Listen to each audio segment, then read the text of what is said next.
What up, TikTok? Hey, hope everybody's having a great Friday. Hey, don't let anything that's negative in your life dictate the rest of your life. Does that make sense?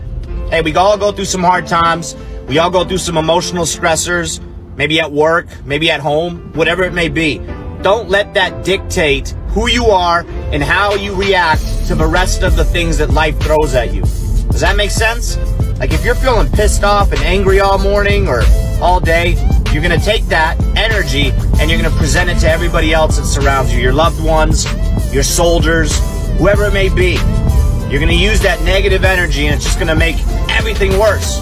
Try to be positive. Pick something positive in life that's going really well. Use that positive energy and let that dictate the rest of your day. We can harp on the negatives. We can harp on the bad things that are going on in life. It's not going to help us. It's not going to help us move forward. Stay strong, keep pushing, drive on. Happy Friday. What's up, Trash Talkers? Hitting you up this morning with a special promo on how to dress when you are doing PT in civilians, but you want everybody to know you're an Army. This comes from the Buddy Beckwith fashion design of how to work out. So first, you can notice the RI panties. Not Ranger panties, but Ranger Instructor panties. The green socks, the knee brace for the old guys. Don't forget the M frames. Now the shirt, don't wear the Trash Talk shirt while you're running. This is just for the promo. You want to put on like an 80-second shirt or like your favorite airborne shirt so everybody knows that you're a veteran. That's the most important thing. And you start with this stretch. Buddy Beckwith taught me this one.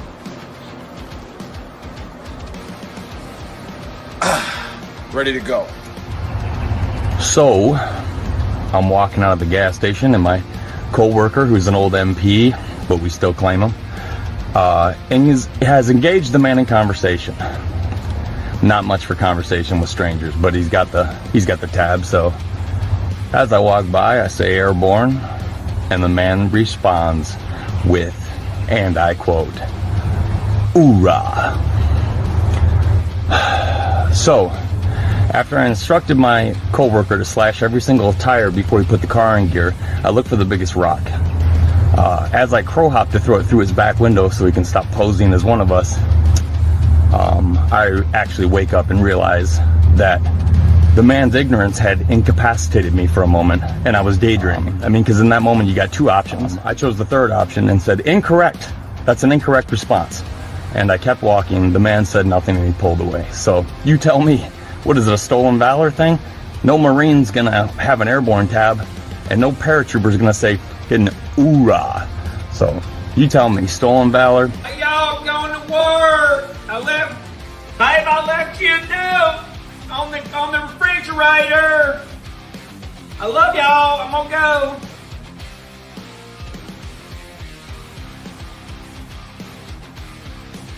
Hey, go get dressed. Get ready for school. You're doing great. I was tooling along. Shit! Bad guys! Stop!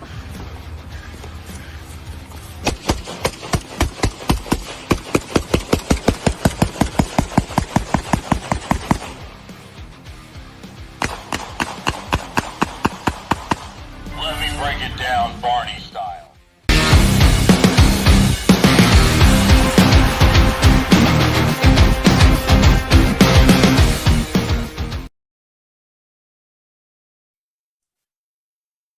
Today's show is brought to you by the Farkas Group at the Veterans Mortgage Source. Are you looking for a team you can trust for your mortgage needs? The Farkas Group is our trusted partner on the podcast. I serve with Zach, and he will definitely give you the best rate possible. Their goal is to educate veterans across the country on their earned VA home loan benefit. If you're looking to purchase or refinance your home, reach out to these guys for competitive rates or any information you may need on obtaining a VA mortgage for your property. They are licensed in multiple states. If they are not licensed in the state that you live in, they will still give you the advice that you need and the rates you should be looking for.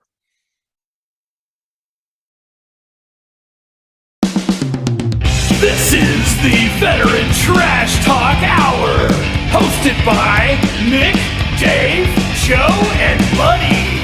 Today's special guest is Sean, a former operator who only went to selection to beat the Big Earl.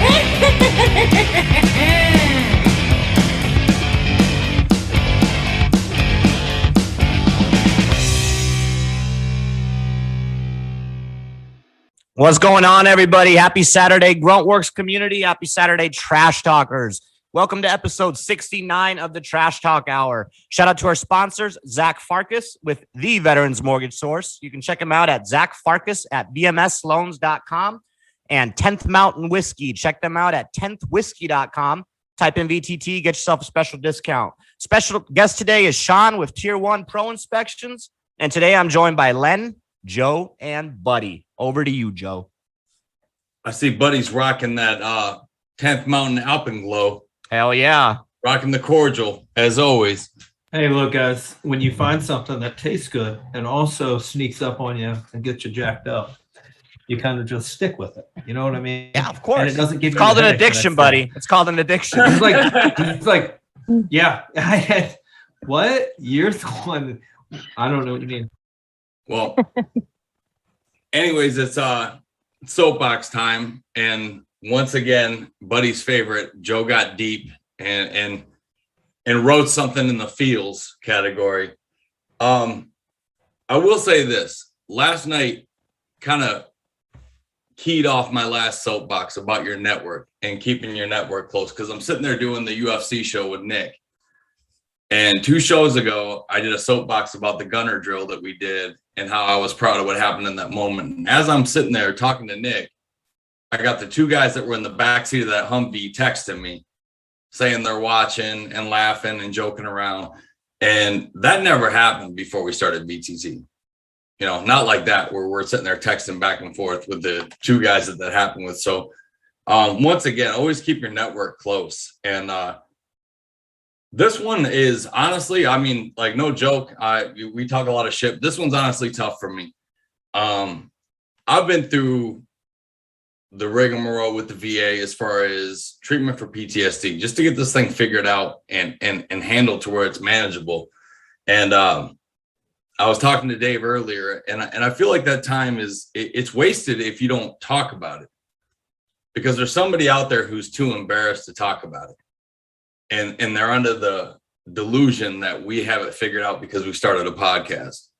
And I want to clarify that there's no judgment here, that we've been through some shit. And if you're trying to get yourself better, do not hang your head about what you've been through or where you've been.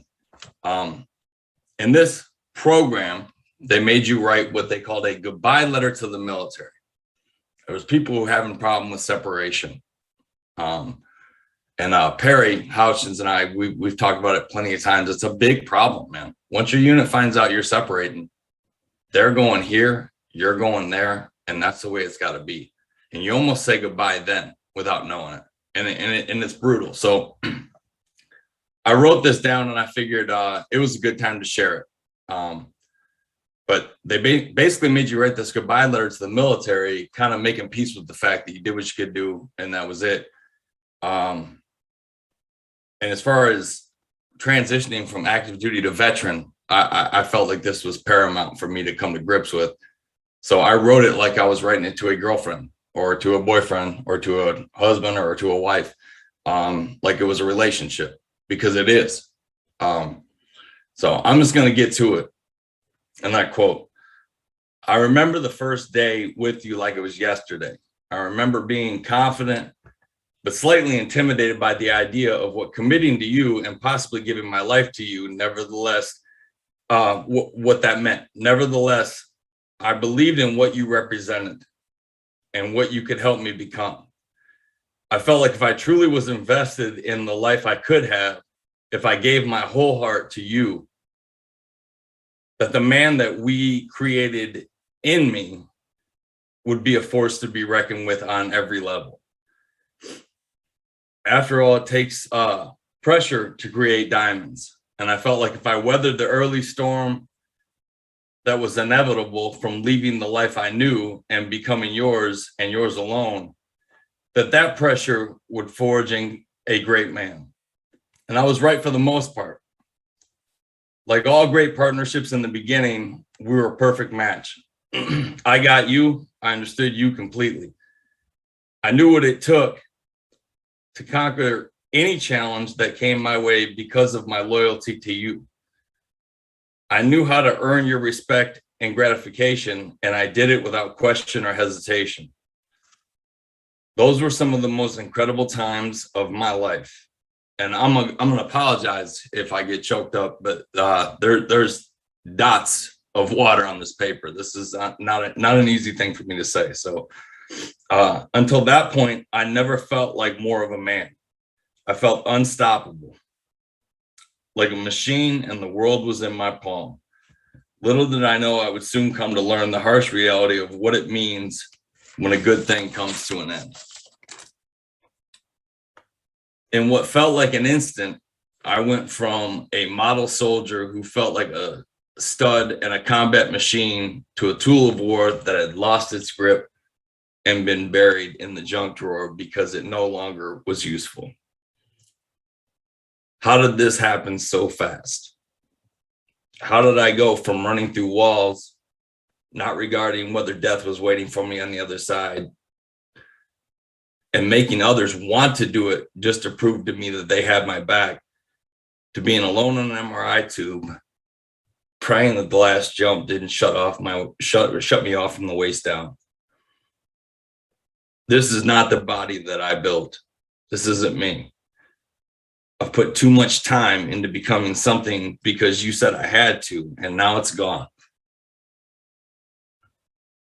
I gotta fucking scream bullshit, and I want fucking answers.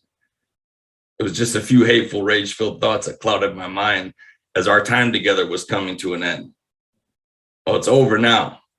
No more bad people I can hurt. How can that be what it is when I've given what I've given to you? Look, just give me one more chance, one more time. Please don't make me become someone else again. Hell, I just fell in love with the person I became for you. I did that for what I believed in. I believed in you. Did that mean anything? I remember thinking all of these awful things towards the end, when the truth is, I had the answers all together to these questions. I just couldn't face them at the time. So what truly went wrong? The answer is nothing. What made it so hard to accept was that you made me feel like I was a superhuman when I wasn't. Ageless and invincible when I was punishing my body and testing my own morality on God's ultimate testing ground, where if you don't score 100%, you've officially taken your last test. The truth is, what we had could have never lasted, not forever. The fact that I loved you so much blinded me to that reality. Hell, it blinded me to my own humanity at times. Knowing what I know now, would I have done things differently? Not at all. I loved you. I loved what I became for you, even when I hated what I became for you. As crazy as that sounds, sometimes great things need to run their course and then be put to bed because sustaining them forever is unattainable. I'm sorry to say that our thing has run its course and it's time to go. So like any great athlete, I'll retire your jersey to the rafters and never forget what we did together. Thank you for helping me become tougher than I ever knew I could be. Parting with you truly will be such sweet sorrow, but I know what the real price for a pound of flesh is now, and unfortunately, I don't have another one to spare. I'll love you always, but this is goodbye. Fuck, man, I'm sorry. Whew. No big deal. Oof. Damn, bro. I wrote that in a pretty dark time, and when I said it was tough to read, I meant it.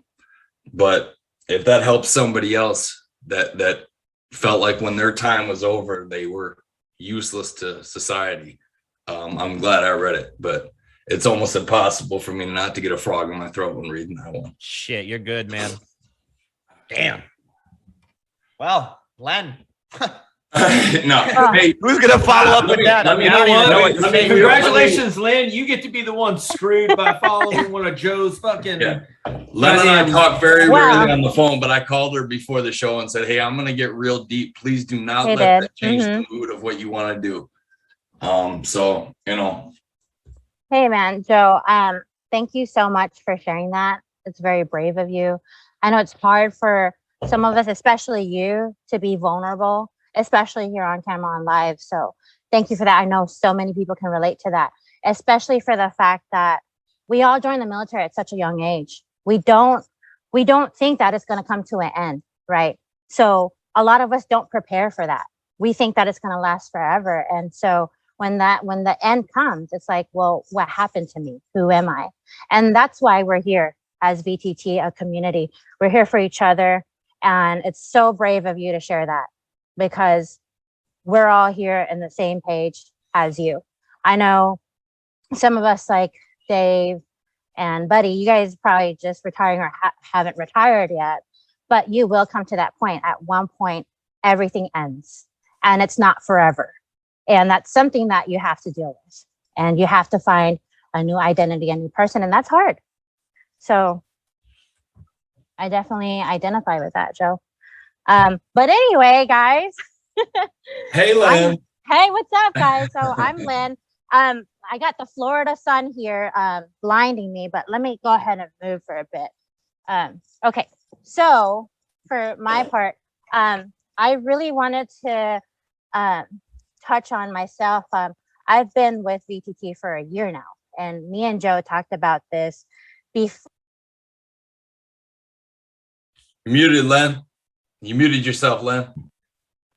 Oh, sorry. Okay. Good. So Joe called me before the show, let me know his segment and all that. And he also talked to me about the whole year, how so much has changed within that year, right? So I came on board with VTT. I won the costume contest. It was all makeup. I was like a zombie. And here we are now doing a podcast. We're doing shows. I have my podcast with Leah, and we do a book club. Not only that, we're slotted to do a commercial representing VTT. So oh snap, getting famous on great. us. Right. So it's funny because the quote or for whatever for our live, they put Nick couldn't join us because he got too famous. So watch out because I'm right there. No. But I also wanted to touch on this month being October is National Bullying Prevention Month. And so our kids, a lot of us, our parents, have been going to school and they've been training on that and touching on that and doing special things every day. Now, I wanted to think, okay, what does that mean to us as adults, right? So yes, bullying is when you're kids and you're confronted by somebody who treats you wrong or whatnot.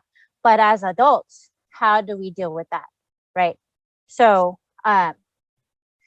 what I think about it is when you're in the service or in life or even with friends, you know, it's having integrity. So you stand up for things that not everyone else would stand up for, right? So you stand up for what's right and you stand up for the little guy, for the underdog, and make sure that they're not getting bullied. You know, and also for yourself, you stand up for yourself and you got to be your own advocate. So Joe over here is going to, you know, doing his treatments with the VA. He wrote that letter, being his own advocate that's helping with his healing. So for us as veterans, we're our own bullies. We're our own like worst enemies a lot of times. So sometimes we have to stand up to ourselves and say, no, don't think that way. Don't say that to yourself, you know, be a better person or move on. Because if you said all those things in the mirror, or if you said that to somebody you love, the way that you treat yourself, how would that feel, right? Like, oh, you're worthless, you're nothing, now you're nobody. Like, you know what I mean? So I think about that as how are we treating ourselves and how are we doing this bullying prevention? Not only that, with our book club, we just got done reading Make Your Bed by Admiral McRaven. And so one of the things he says is that if you want to change the world, don't be afraid of the sharks. Punch them straight dead in the nose, right? So punch, like, stand up to it, own up to it, stand up to the bully, stand up to those threats, stand up to your demons. And that's exactly what we're doing today. So thank you, Joe, for what you had to say. And I just want to say, let those demons out. Awesome. the Thank only, you, it's the Len. only place I can do what we do, and that's what I told Dave the other night. I said, sitting there getting those texts from him and Preston while I was watching Nick have a ball with one of his buddies, and I'm sitting there with the guy that pulled me out of the truck when they got my Purple Heart. The guy I pulled out of the truck, he got his, and the other guy who I went to the gunner drill with is texting me while my team leader, who was in a firefight with me downstairs, got his Purple Heart. I mean, I can't do that anywhere else, And if this is what this all becomes, this platform is just a meeting place for us to get together and do this. I'm gonna do it till I can't. I mean, like we always say, this is our therapy, man. This is our therapy every Saturday. Buddy. Yeah. Well, it's hard to follow that up, and I don't really have any. Yeah, Len came in hard, man. I don't have any anything in the hard feels. I got some shit that I was definitely triggered with. Some shit that you got like that. I will say this to especially you, Joe. I think that there is something to be said for staying in a relationship long enough that you are ready for the relationship to be done. That's kind of where I find myself, is that after 24 years, it's like, yep, this is done. It's played its course. I'm ready to move on. You guys, like, you had to leave when you were quote unquote in your prime. So that changes things. It gives you a different perspective and a different, like, did I leave something on the table that I could have done? Yeah. And to be honest with you, it really doesn't matter. I talked to a buddy of mine this week who's kind of going through some shit himself. And he's like, yeah, I got to finish this school and then I'm going to go talk to somebody. Or, yeah, I got to finish this. Like, I got work, so I can't. It's like, at the end of the day, dude, like, we're all like, the platform is centered around being a veteran. And what we should all know is that the Army itself as a whole doesn't give a fuck, doesn't care about you. When you punch out and get your DD-214, you're done. The Army's still got a job to do. Yep. There's you read that letter. There's a pretty cool letter to the Special Forces. It was written by some other dude a long time ago. And it basically talks about SF like it's a mistress. Like, I loved you. It was great. We had this great relationship. I always knew that you were going to go for somebody younger than I was when we were all done. But, if I had it all to do over again, I'd still do the same shit. But it's time for me to move on. It's kind of the same deal. Like, the Army's always going to go for the younger, better looking version of you. That's going to do the job that the Army needs to get done. And there's really nothing personal about it in the Army, but it's where you, it's kind of where you put your faith and your loyalty, right? Like, so, just like you were talking about, texting or talking with those dudes that you were in the truck with or were in the firefight with, like, those are the guys that aren't going to forget you.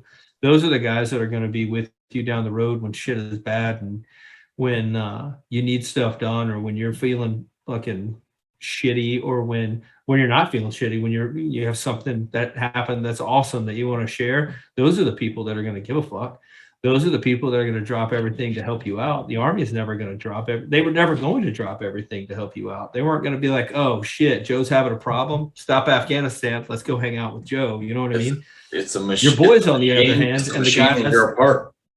Yeah, the machine is going to keep on moving because that's what the machine has always done. And that's the job of the machine. That's why we go into it, right? Like, we go into it with, mom, apple pie, glory, and fucking the American flag. And then we realize pretty quickly that all of that doesn't mean anything compared to, like, the guys in the squad or the guys in the platoon or the guys in, whatever moniker you put with that unit, right?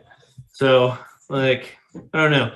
Like, I feel your letter, but I think that a lot of times we look at, we identify ourselves as veterans or soldiers, and we make that more important than us being, like, just a person that we are that's outside the Army. And then we look at what we lost and we don't look at what we gained while we were in the Army. You know what I mean? Like, yep.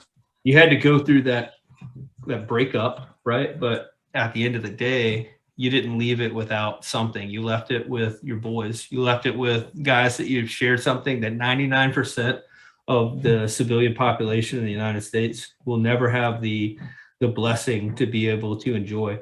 Yeah.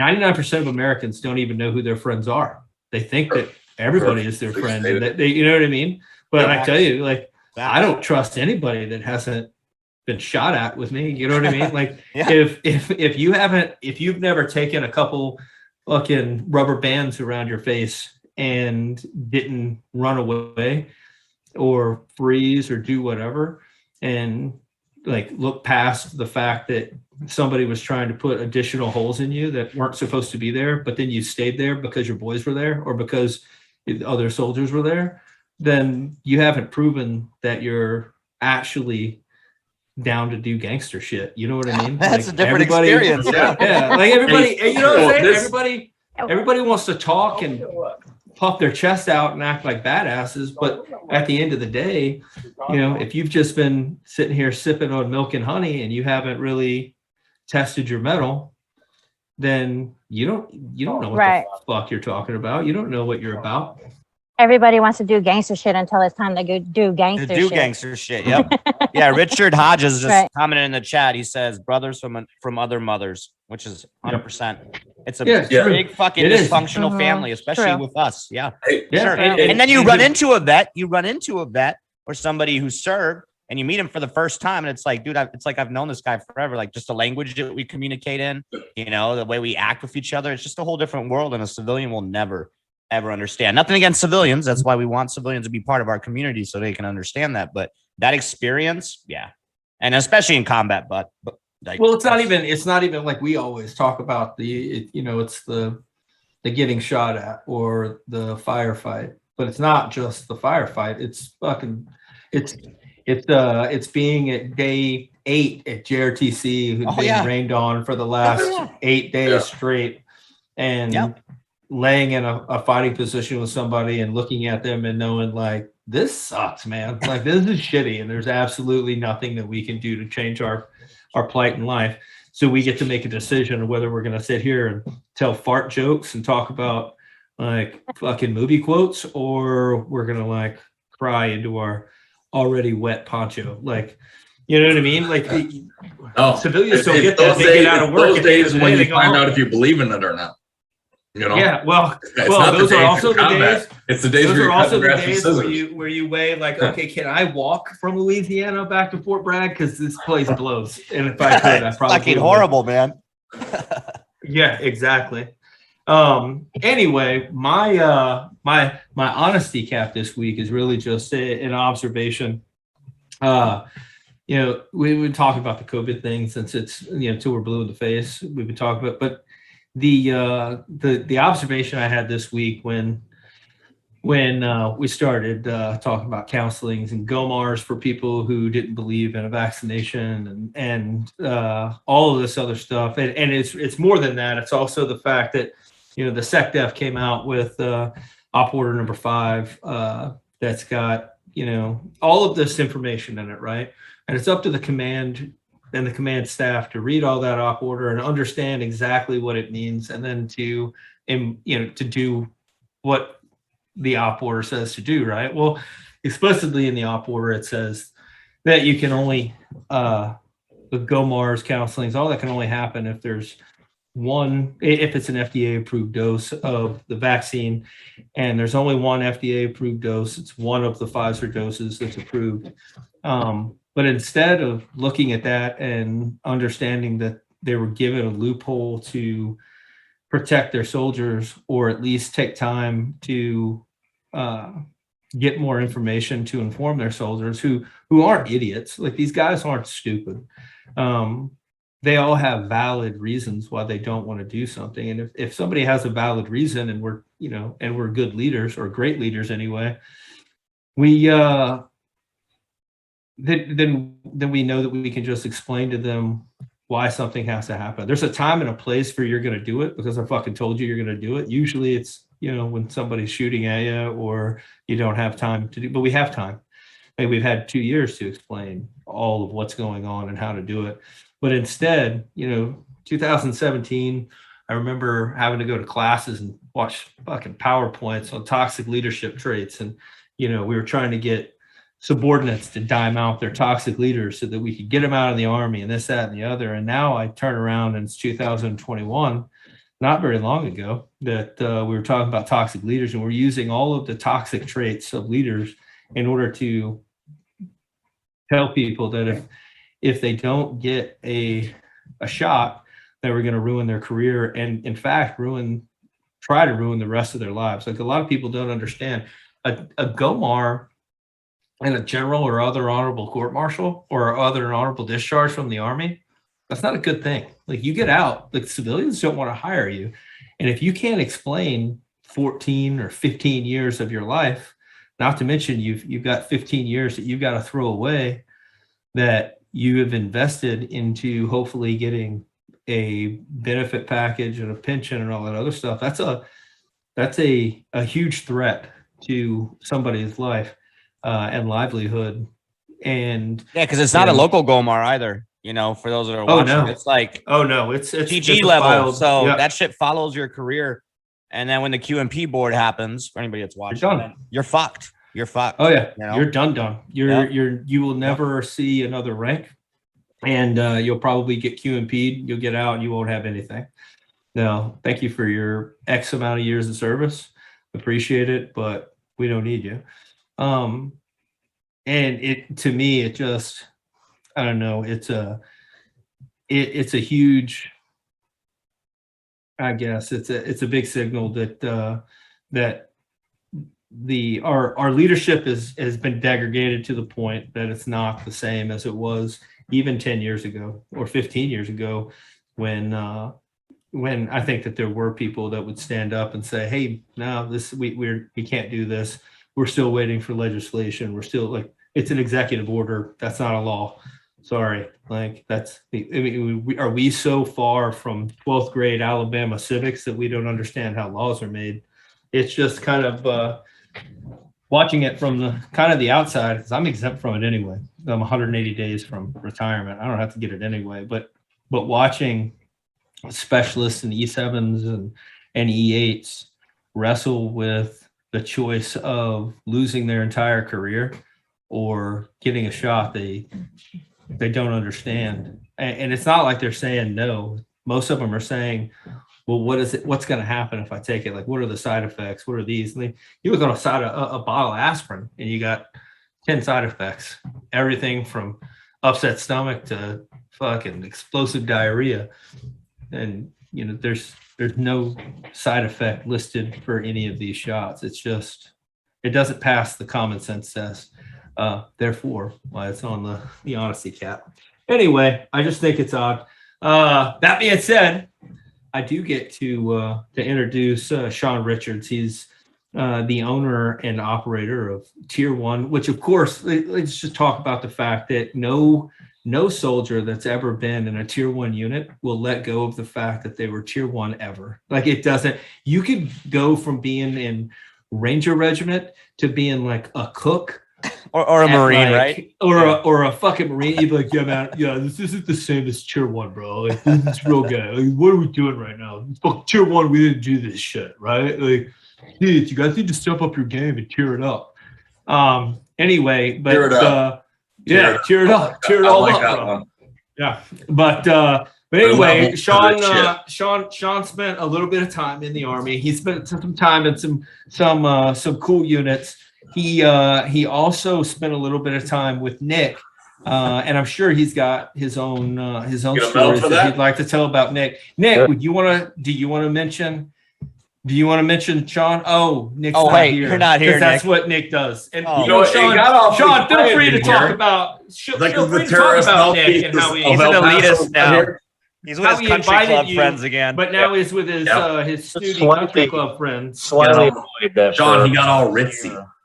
For the last year, Nick's been trying, inviting me on the show, and I'm like, hey man, I'm too busy. And I'm like, okay, hey, we're gonna make it happen. And then he doesn't even show up. So that's because Nick is a what's the word? Piece of shit. Nick's a piece of shit. In summary, yeah.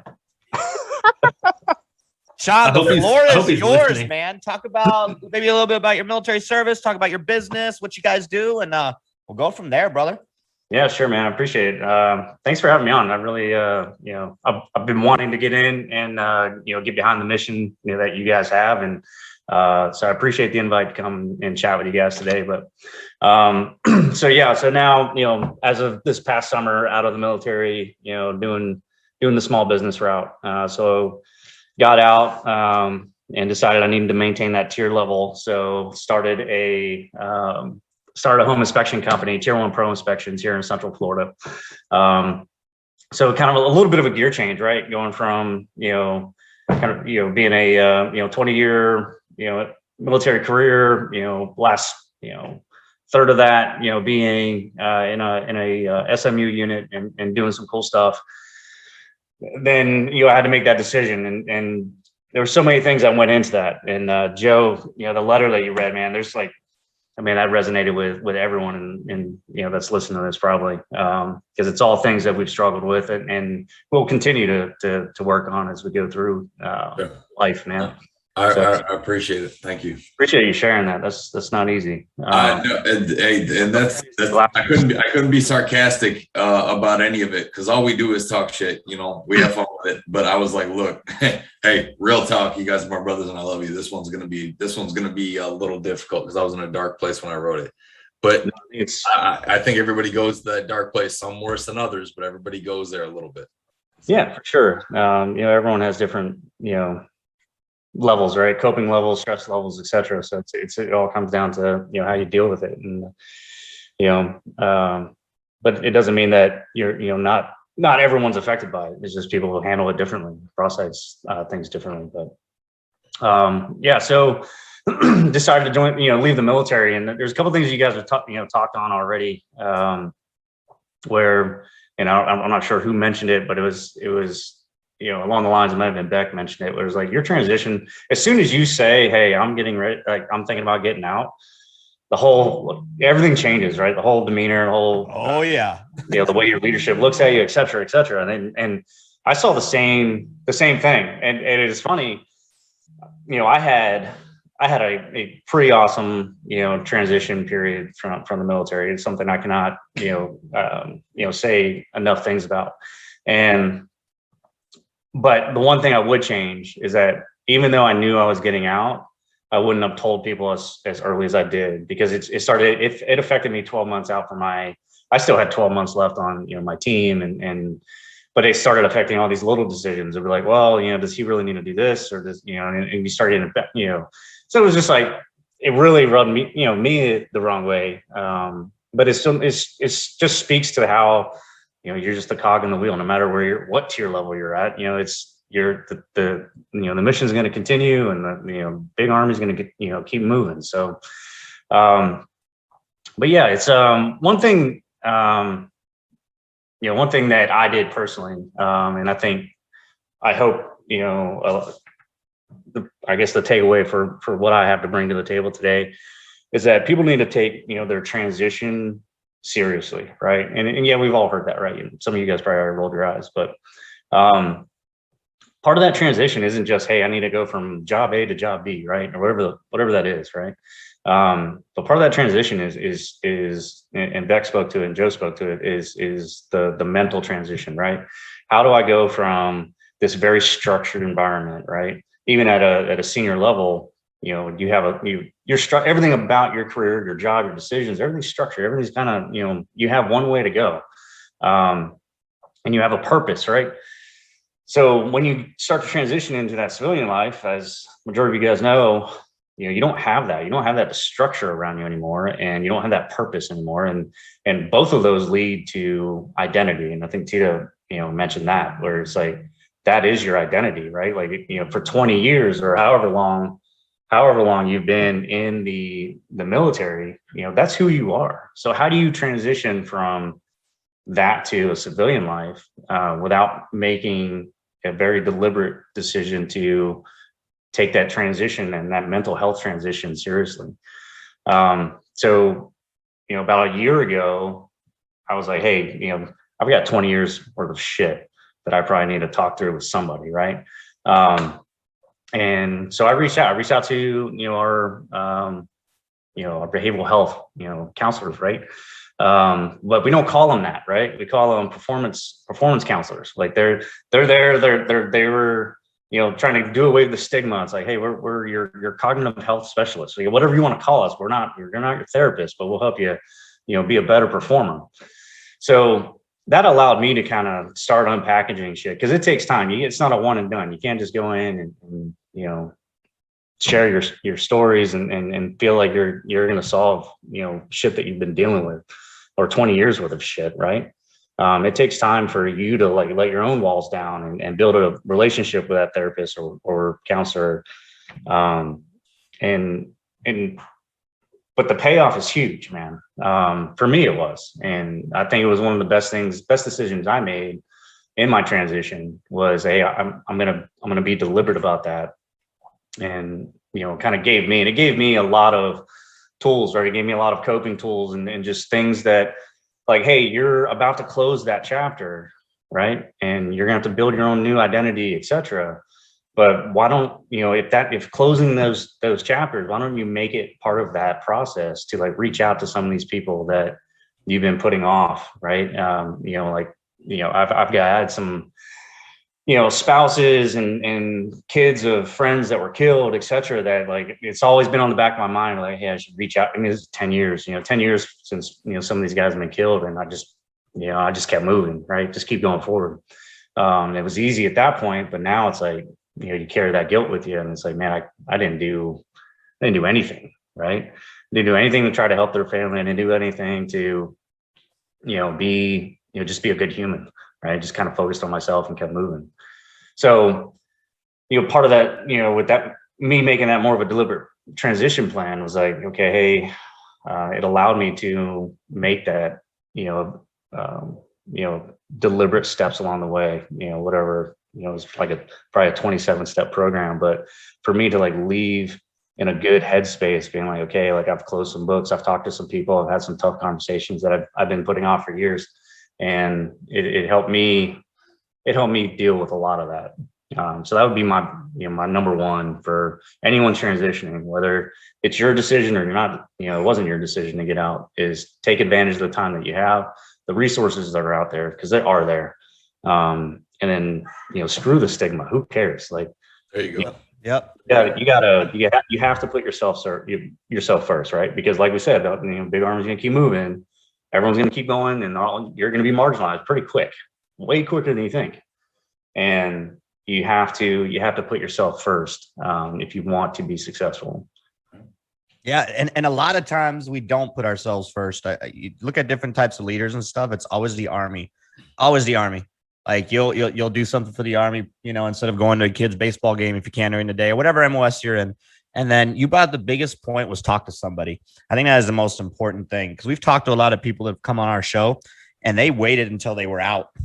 And then all those feelings started coming and all the fucked up shit started happening.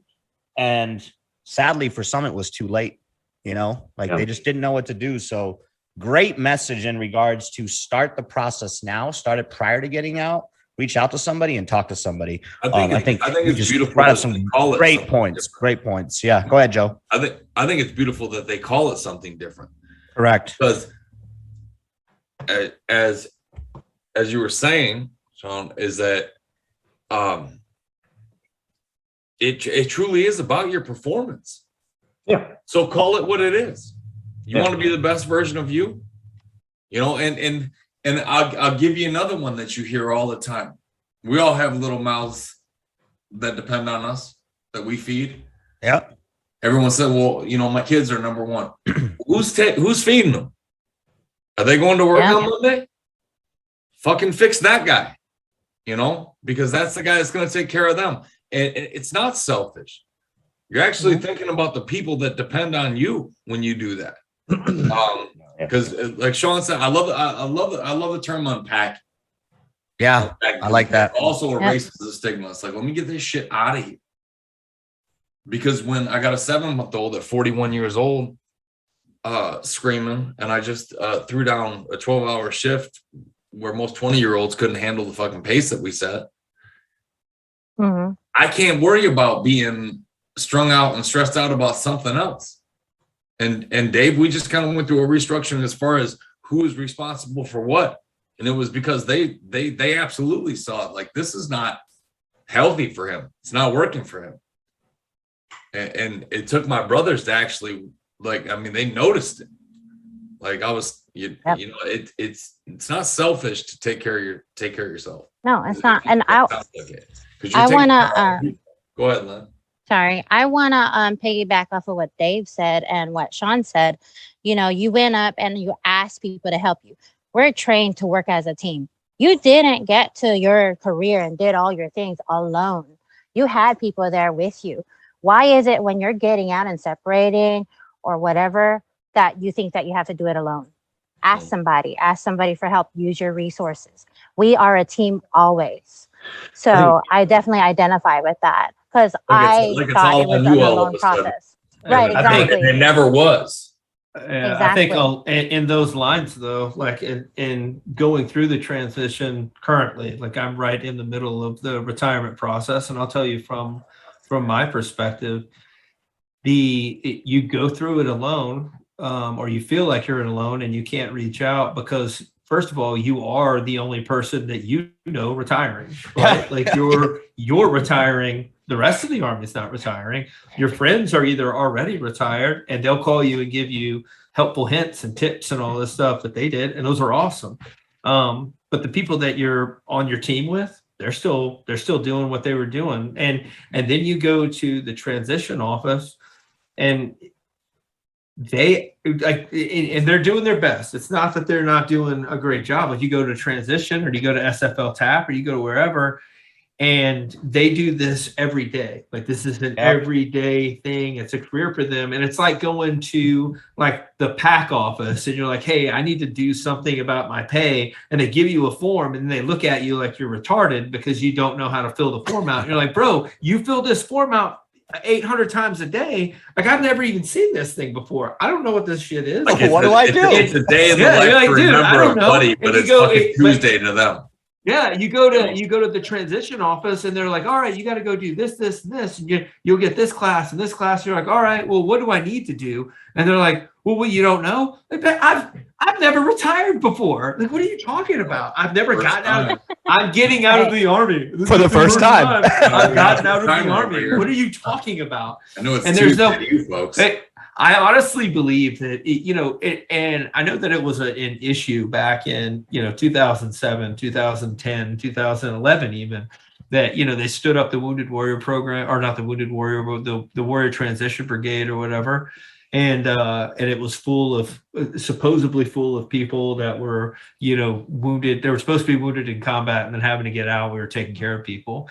But at this point, like it's almost to the point there's so much that you have to do in transition, especially retiring, but also just like specialists in like with your 6 months out, you should just PCS to that unit where they have people that just guide you through the transition process. But I talked about that to somebody one day and they were like, yeah, but if you get everything right, you get everything you're supposed to get, the government spends a lot of money that they don't get if you go through a clumsy, not very effective system. So I don't know. I think there's better ways of doing it than that we currently do it. But and also a big one is that transition's pain. The big one is a leadership and whoever you're part of, whatever unit you're part of. I see it all too often. Like as a first sergeant, I had several soldiers that were in that transitioning phase, and I'm like, do your thing, go and you got a lot of units that are like, well, you still got to come to work till like the last 90 days. Like you're in the Army until you're not in the Army. Go to your appointments, man. I am in the Army, but this is part of being in the Army is getting out of the Army, stupid. Right. I served 19 years. Like go to your medical appointments, get all that shit squared away. All seriousness aside, clearing is so fucking stressful, man. My God. It's like all of a sudden we're admin and we're just going around checking boxes, and everybody. But you were always a horrible like garrison soldier. Oh my God, I hated the Army unless we were in combat. So Sean, at the moment, but Sean, go ahead. I'm sorry we stole the floor. No, all great points, great discussion, great points, great discussion. I love this. Talk about your business a little bit because obviously you want to push that out, veteran owned. That's what we do here at VTT. We promote veteran-owned business for free. So talk little bit about that, what you do, where people can reach you, all that good stuff. Yeah, absolutely, man. So, like I said, decided to transition, start to go the small business route. I come from a construction background, prior to the military. So, decided to pursue a home inspection company, started digging into it, and actually took advantage of a transition program that the Army has. And I went and interned with a company for Skill Bridge program for anybody that's watching, right? Yeah. And I was able to work for another company, in North Carolina. And that was my place of duty, right? I mean, this is what I'm saying. Like, the Army does have good transition programs. It's just a lot of people don't take advantage of it.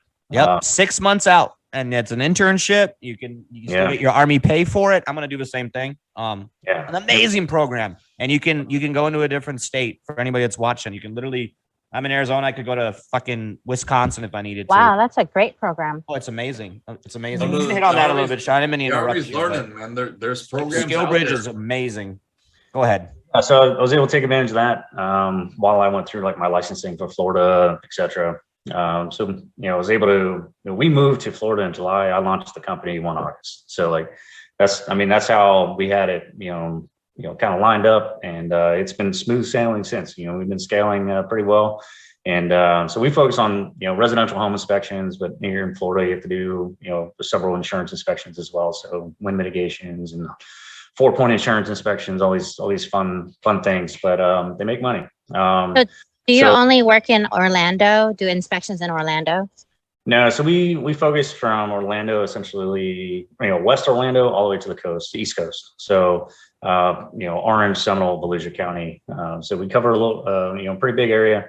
But it's going well. So yeah, you can. We're on the socials. You can hit us on Instagram and Facebook at Tier 1 Pro Inspections, or you can check out our website, tier1proinspections.com. But we're always looking to network with veterans transitioning into Florida.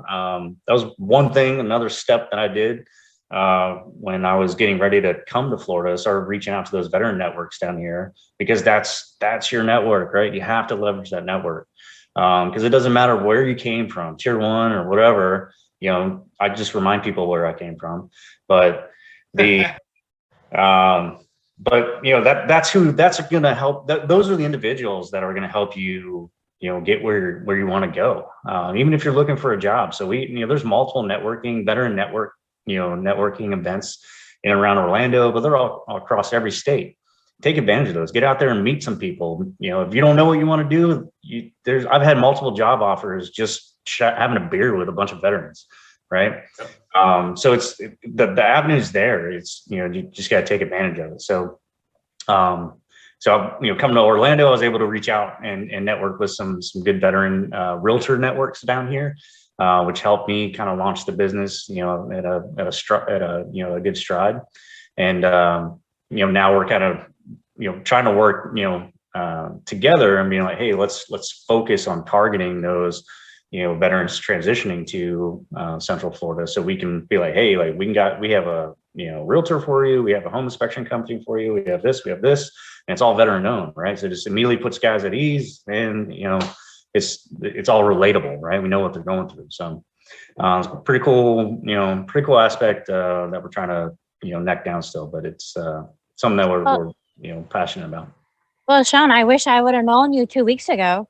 I just moved to Florida 2 weeks ago, and I just went through, like, I put an offer in the house, went through a home inspection, but I had to find all of that stuff on my own. So I didn't know there was some sort of veterans network out there. So is it called Tier 1 network, or what kind of network do veterans need to know when they're transitioning to Florida? What is it called? What's the name? That's good question. So a good starting point is acronyms FAVOB. So it's Florida Association of Veteran-Owned Businesses.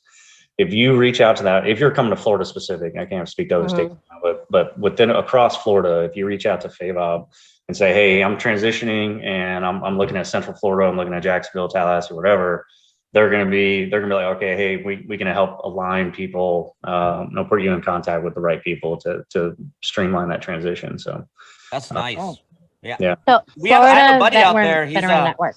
Yeah, I have a buddy out there, Brian Bo. He's a real estate agent. He's in group over there, and he's selling house. He's in Niceville, Florida. Maybe we should get you guys connected or whatever. He used to be in Bravo Company. They're not located anywhere close. Yeah. Dave, I don't know if you have a map. Orlando is at the bottom ish. Well, I'm not looking at it. I don't know. Yeah. But he's slanging houses, doing a big thing. Let me Google it. Yeah. He's Chief Boynton is the he's Buddy, you do realize you're talking top to a guy realtor who can in take you around Niceville, one of K-Town them. in Germany better than he could take you around where he's living, right? Hey, dude, I can also take him around K-Town and Ramstein and Vogelblatt. K-Town and Ramstein. You Not a huge diet. Hey, Dave's not the only nerd on this panel that's been to Germany, guys. 4 or 5 sentences in German, and then if that wasn't cool, he'd do it in Italian. I would. Yeah, but it would be wrong in every one of those languages. We're in Europe, so it doesn't this matter. is weird. Hey, Dave, there's a big bald guy behind you. Yeah, it's my buddy who came in. Yeah, he's my buddy. Is you expecting company or is that an invader? Hey, Jet, we actually grew up in Kaiserslautern together in K-Town. I've known him since I was 12 years old. But anyway, back to you, Sean. How big is your company? Are you guys hiring for any vets that are watching, or? So we're looking at scaling in the spring. We'll be looking to bring on some additional inspectors, but right now, just small company, only 2 employees right now, and but we're looking, with that, we're able to handle the capacity that we have right now. We're hoping by springtime of next year that we'll be able to bring on some other veterans. I've already had some guys already interested in a job, so it's just we're not there just yet. So. How hard is that to scale, and how hard is it to run, Sean?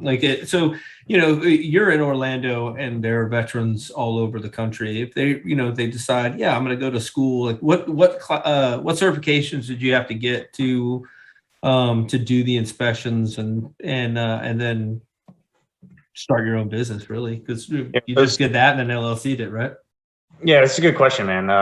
It really comes down to state, specifics though. So you have regulated and unregulated states for when it comes to home inspections. Florida's regulated, majority of them are regulated.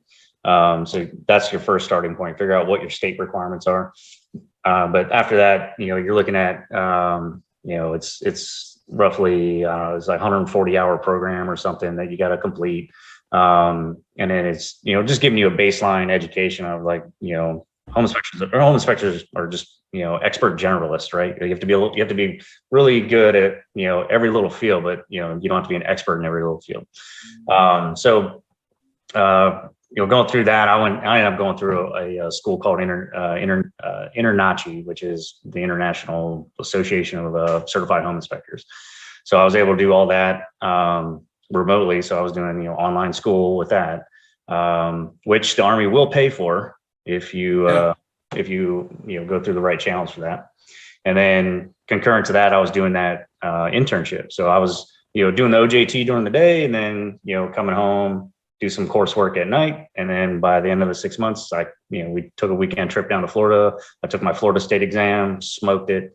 And then, everything else was business related, right? So during SFL TAP, like leveraging, the small business 101 classes, stuff like that. There's some good little nuggets in there. Some of that is like super baseline bullshit. Sean, I got a question for you.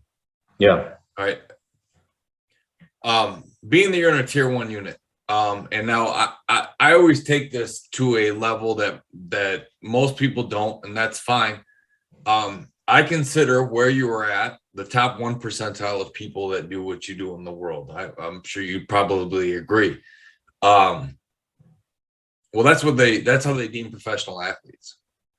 So, I mean, in our field, to me, that is no different than a professional athlete. You're the top 1 percentile of people that do what you do in the world while you're there. Talk about when you get out, and I know that mindset, that discipline, that desire to achieve the top 1 percentile of everything you do. I know it's already there and it's great, but talk about. Did I freeze? No. Okay, all right. I thought I froze. But talk about, like, for veterans that are coming out of a good career and where they've been, what it is to start at square one again and prove yourself in that moment. Yeah. So, man, that's a great question too. So that's something I struggle with, right? So, kind of always joke, at that level, like, when you transition, you're going one of three places. You're going to go be, a contract missionary, or a shooter for some, civilian company, or, go work for that 3-letter agency type thing. Or you're going to go disappear into the mountains somewhere and never be heard of again. Or you open a small business. That's like the top three, avenues for where people go afterwards. Right. So I was able to see that, right? So we have guys transitioning, consistently, just like everywhere else. And the guys what I was seeing with the guys that were transitioning into the small business route were crushing it, right?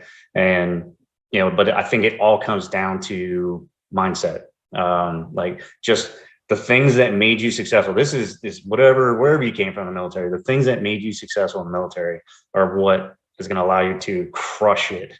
Apply those to the civilian life. Life. Yep. I'm telling you, like so when I started looking at, okay, what do I want to do? My wife kind of had we had a good conversation, because I was looking at maybe going the corporate route. And because I was able to do my undergrad, that's another thing, but I was able to do my undergrad and graduate school through TA on the Army, never touched my GI Bill. So like I can still sign that over to the kids. So like the Army is a great place. You just got to take advantage of it the right way. And so, with that, my grad and, my degree and everything was kind of taking me to the State Department route. I was like, that's where I wanted to go. That's where I saw myself 10 years ago. And then when I started looking at transition, it's like, where do I want to go? What do I want to do? And my wife was like, if you go that route, and she was, just being, candid, but she's like, if you go that route, she's like, the reason you're getting out of the Army is because, you're never home. Right. You already missed, one kid in high school. You got another one getting ready to start high school. So it's like, are we going to do this rat race again? Or, maybe do you want to look at something else? So when it was like that, it was a light bulb moment for me where I was just like, yeah, maybe I do want to do something else. So I started looking around, and I was like, all right, small business route, that's where I want to go. And then it was like kind of necking it down, being like, okay, what do I want to do? And then I dove in, and then it's like, okay, hey, I started running numbers. I'm a numbers guy. Majority of us are just being, super analytical mindsets. And when I started looking at the numbers, I was like, there's no, like, why would I not do this? Like, I can crush it.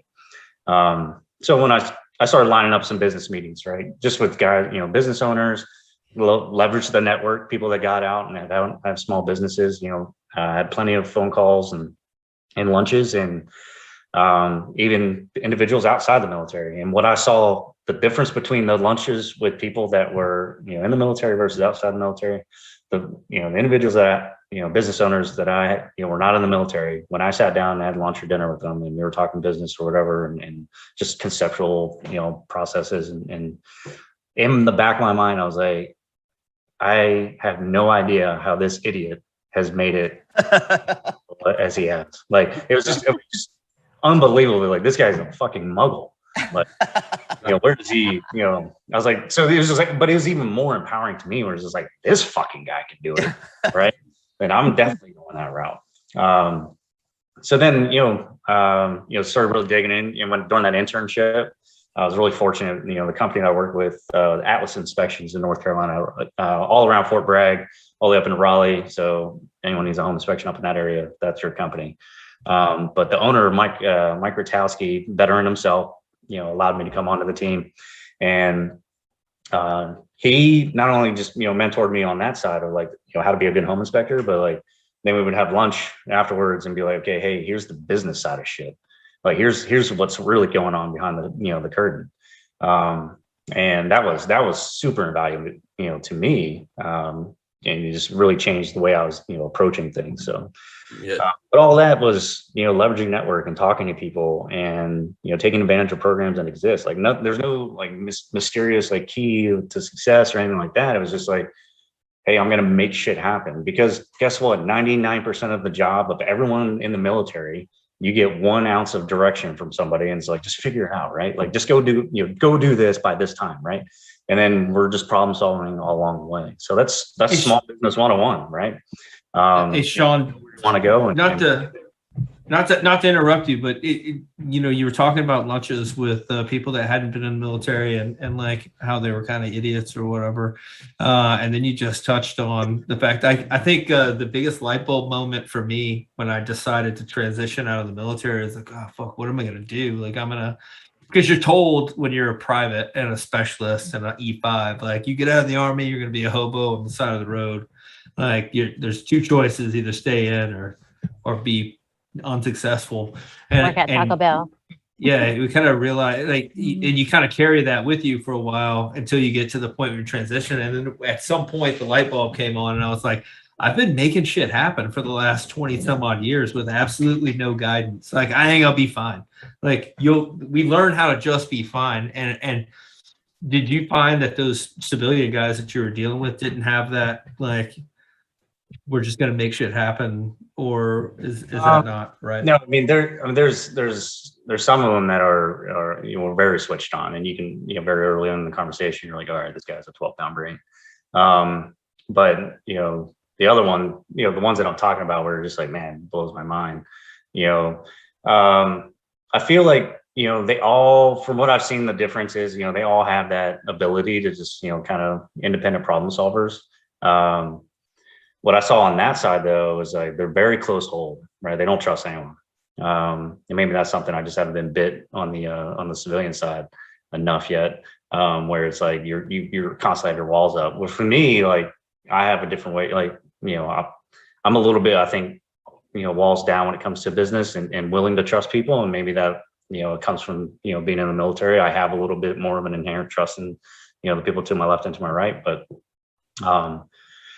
that's what I've seen with the civilian small business owners that I feel like are just, I don't know how they're being successful, but they're still nugging it out. They're just making it happen. And, even if they're rubbing people the wrong way, they're just, they're almost heartless in a way in some aspects. So, Sean, I kind of want to switch it up. So you and Nick were RIs together. Do you have an embarrassing story about him? Because I'm taking his place right now. He's not here. Let's hear something. A story about you and Nick together or anything. Oh, man. Nick was a character. I don't. Still is. Yeah, I don't know. He was always just like, the guy making people laugh, which is good. So him and I had, we had different approaches to I would say leadership at that time in our careers. And he, but I don't have, I have some, he probably has more stories about me, like blowing up RIs and blowing up Ranger students inadvertently, than I have of him. But, no, I don't think I have anything but good and juicy for you. Okay. But maybe we could just ask Nick. You guys want to just ask Nick? Yeah, let's ask him. Let's ask him. Nick. Ask him. He's call him at the country club. He's having lunch with his yeah. No, they're doing the second service of dinner at the They are, yes. So everybody Well, this has been this is the part where they go find the poor people and rub their feet on them or whatever they're doing. Yep. Like, hey, his name's Maps and he's from a lower class part of town. We rub our feet on him. Yeah. Well, this has been a lot of fun. I mean, we can keep going unless I do have to roll out here pretty soon. I don't know about the rest of you, but I do too, unfortunately. A lot of informative stuff. Great discussion. And I think what we can all learn from this, and anybody that's watching, is fucking plan. All right. If you're in transition, you're getting ready to get out, especially after 20 years, fucking plan. I mean, you are a prime example of what occurs when you plan. We've had some amazing people on here, but they don't plan. They were homeless, drug addicts, and now they're doing phenomenal as well. But it took them a while, You just went straight from an amazing service to what you're doing now. So plan, prep, and, get ready for the life outside, because it's definitely not greener on the other side, and it's definitely different as well, So don't lose that mindset. Don't lose that mindset. Yep. Keep that mindset always. Yeah. I'm jumping into real estate as well. My fiance, she kicks ass. Shout out to my beautiful lady Megan, and I'm gonna be doing the same thing, and I'm gonna sling houses. And our goal is actually to move to Florida eventually. So yay! We'll have to connect. Other than that, you got any parting words, Sean, before I close this out? Oh man, like you said, just make your transition, deliberate, and that's not just the job piece, but the mental health piece. Take it serious because no one else is going to do it for you. And on a side note, like don't leave the military expecting, anything for your service. Like the service, man. Like embody it. Like you did 20 years. Like don't walk around with your fucking hand out. I can't stand it. Yup. Say it again. Say it again for the people in the back, Sean. Don't let the military find you. You mean as a veteran, you're not entitled to just free everything? I am a goddamn veteran. Yep. You show me Don't I should have a 6-figure job immediately. Yeah. All right, guys. I appreciate it. Thank you. Thank you, Sean. Hey, for everybody that's watching, go to veterantrashtalk.com. It's got all the links, and the show will be on YouTube later, Spotify, Apple Music, all that good stuff. Check out shop.veterantrashtalk.com. It's got all of our amazing merch.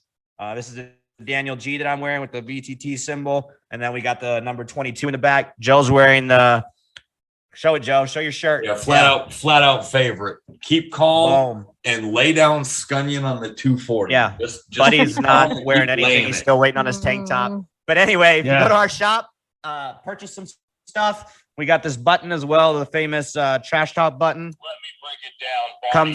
Comes with 12 military sayings. Okay, great stocking stuffer. We know Christmas is around the corner. And then remember, part of all proceeds go to Stop Soldier Suicide, who we're connected with. Everyone have a wonderful Saturday. We'll talk to you guys later. Boom.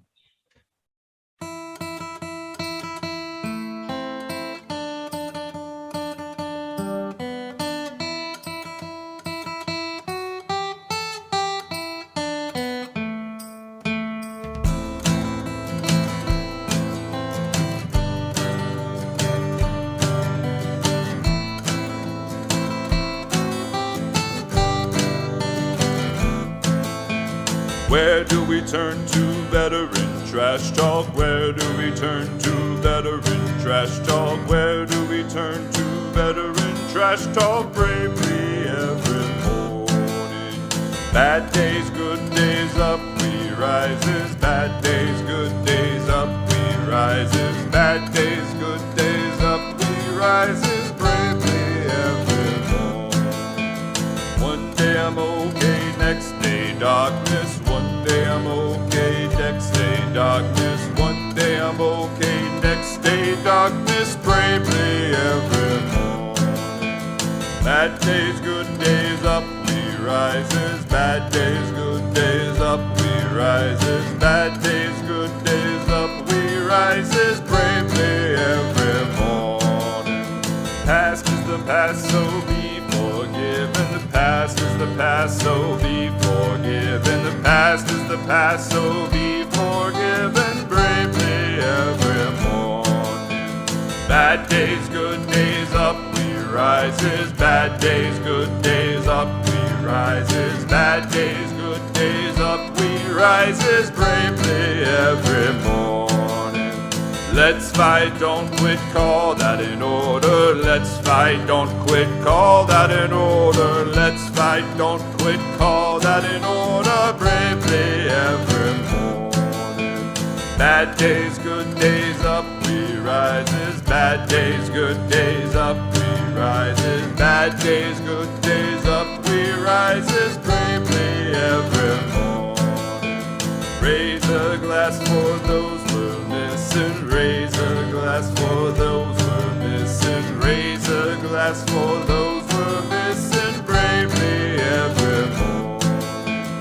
Bad days, good days, up we rises. Bad days, good days, up we rises. Bad days, good days, up we rises. Bravely every morning.